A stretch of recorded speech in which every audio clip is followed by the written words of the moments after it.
नमस्कार, स्वागत है आप सभी का न्यूज़ 18 के डिजिटल प्लेटफॉर्म पर। बात करेंगे वायु प्रदूषण की। देखिए, हर साल सर्दियों के शुरू होते ही दिल्ली एक घने धुएं और धुंध की चादर में लिपट जाती है। यहाँ एयर क्वालिटी खतरनाक स्तर तक पहुंच जाती है।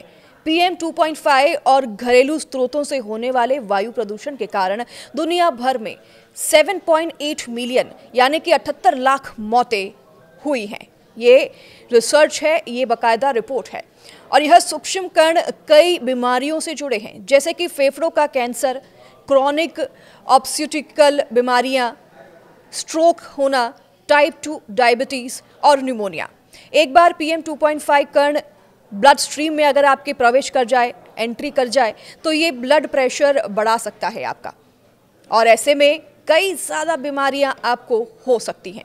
और अगर आपका ब्लड प्रेशर बढ़ जाए तो फिर ब्लड क्लॉट भी हो सकते हैं, क्लॉट्स बन सकते हैं, जिससे कि हार्ट की बीमारियां आपको हो सकती हैं, हृदय रोग हो सकते हैं और मस्तिष्क में भी रक्त के प्रवाह को ये रोक सकता है, जिससे कि बहुत सारी बीमारियां हो सकती हैं। और समय के साथ स्ट्रोक का कारण भी ये बन सकता है। बता दें आपको कि पिछले साल स्विट्जरलैंड के एयर क्वालिटी मॉनिटरिंग ग्रुप ये रिसर्च करते हुए उन्होंने पाया कि दिल्ली को दुनिया की सबसे प्रदूषित राजधानी माना गया। शहर में सालाना औसतन construction of particulate matter PM 2.5 108.3 दर्ज की गई, और यह विश्व स्वास्थ्य संगठन के 5 के दिशा निर्देशों से 21 गुना अधिक थी। एयर क्वालिटी इंडेक्स बता दें आपको कि आसपास की हवा में मौजूद प्रदूषण तत्वों के स्तर को मापता है, और यह सूचकांक 0 से 500 के बीच होता है। लेकिन प्रदूषण अत्यधिक होने पर यह 500 से भी ऊपर जा सकता है, जो कि काफ़ी ज़्यादा खतरनाक है। दिल्ली में उच्च स्तर पर प्रदूषण कणों की मौजूदगी एक व्यक्ति को औसतन आयु लगभग 8 वर्ष तक कम कर सकती है। प्रदूषण की यह समस्या सिर्फ दिल्ली तक अब सीमित नहीं रह गई है। EPIC के अनुसार दक्षिण एशिया दुनिया का सबसे प्रदूषित क्षेत्र माना गया है। दक्षिण एशिया के दूसरे इलाके वायु प्रदूषण से त्रस्त हैं। बता दें आपको कि अगर रिसर्च के रिपोर्ट्स की बात करें तो बांग्लादेश दुनिया का दूसरा सबसे प्रदूषित देश है, जहां ढाका में PM 2.5 का स्तर काफ़ी ज़्यादा नीचे पाया गया है। दिशा निर्देश से 15 गुना जो बता दें आपको कि वायु प्रदूषण यहाँ पर ज़्यादा है, जबकि पाकिस्तान के लाहौर में यह स्तर लगभग 20 गुना अधिक दर्ज किया गया है। दिल्ली रोज़ाना जिस हवा में सांस लेती है, सर्दियों के दौरान वायु गुणवत्ता सबसे अधिक खराब हो जाती है, लेकिन बाकी समय भी स्थिति कुछ बेहतर नहीं है। दिल्ली के लोग लगभग पूरे साल ही प्रदूषित और अस्वस्थ हवा में सांस लेने के लिए मजबूर हैं। पिछले 10 वर्ष में दिल्ली में मुश्किल से कुछ ही दिन ऐसे रहे जब वायु गुणवत्ता अच्छी श्रेणी में यानी कि AQI 50 से नीचे रहा। इसके विपरीत लगभग 200 दिन साल के करीब यानी कि 60% दिनों में दिल्ली की हवा गुणवत्ता हानिकारक कैटेगरी में रही है, या उससे भी खराब कैटेगरी में, जो कि काफ़ी ज़्यादा गंभीर का विषय है। इसलिए काफ़ी ज़्यादा चिंता खड़ी होती है, और ये आप और हमारे जैसे लोगों के लिए चिंता का विषय है। पिछले दशक में AQI 70 से अधिक दिनों में 500 से ज़्यादा पार कर गया था, जो कि आधिकारिक इंडेक्स की अधिकतम सीमा से भी काफ़ी ज़्यादा है।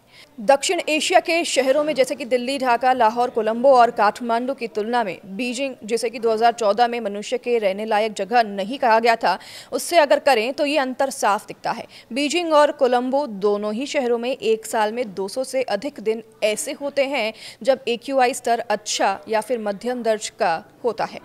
दिल्ली की तरह ढाका और लाहौर के लोग भी साल में 200 से अधिक दिन हानिकारक हवा में सांस लेने को मजबूर हैं। PM 2.5 पार्टिकुलेट मैटर हवा में पाए जाने वाले ठोस कणों और तरल बूंदों का मिश्रण होता है, जैसे कि कालिख, धुआं और धूल।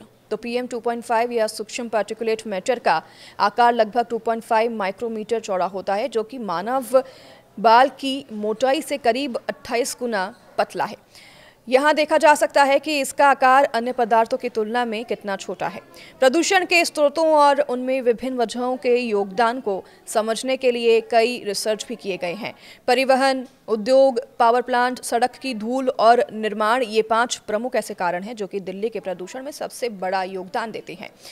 सस्टेनेबिलिटी जर्नल में एक रिसर्च प्रकाशित हुआ 2023 में, जिसमें बताया गया कि दिल्ली पर सबसे अधिक अध्ययन होने के बावजूद भी अब भी इस बात पर सीमित सहमति है कि इनमें से कौन प्रदूषण में कितना योगदान देता है।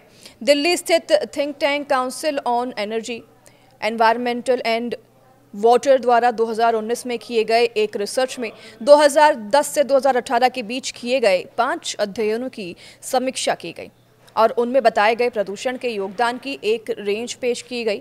रिसर्च में पाया गया कि PM 2.5 का सबसे बड़ा स्रोत ट्रांसपोर्ट रहा, जिसकी हिस्सेदारी 17.9% से 39.2% के बीच रही। औद्योगिक सेक्टर भी प्रदूषण का एक महत्वपूर्ण कारण है। दिल्ली में प्रदूषण में इसकी हिस्सेदारी 2.3% से 28% के बीच रही। तो PM 2.5 और घरेलू स्रोतों से होने वाले वायु प्रदूषण के कारण दुनिया भर में 7.8 मिलियन यानी कि 78 लाख मौतें हुई हैं और अगर सिर्फ दिल्ली की बात करें तो 80 लाख मौतें एक साल में हुई है, जो कि काफ़ी ज़्यादा चिंता का विषय है। इस पर ठोस कदम सरकार को उठाने चाहिए और जल्द से जल्द समाधान लेकर आना चाहिए, क्योंकि वायु एक बेसिक नीड है और सभी का इस पर अधिकार है। स्वच्छ वायु का अधिकार हर किसी का है। स्वच्छ पानी, स्वच्छ वायु देना सरकार की जिम्मेदारी है और इस पर अब जल्द से जल्द कोई ना कोई ठोस कदम उठाने की बहुत ज़्यादा ज़रूरत है।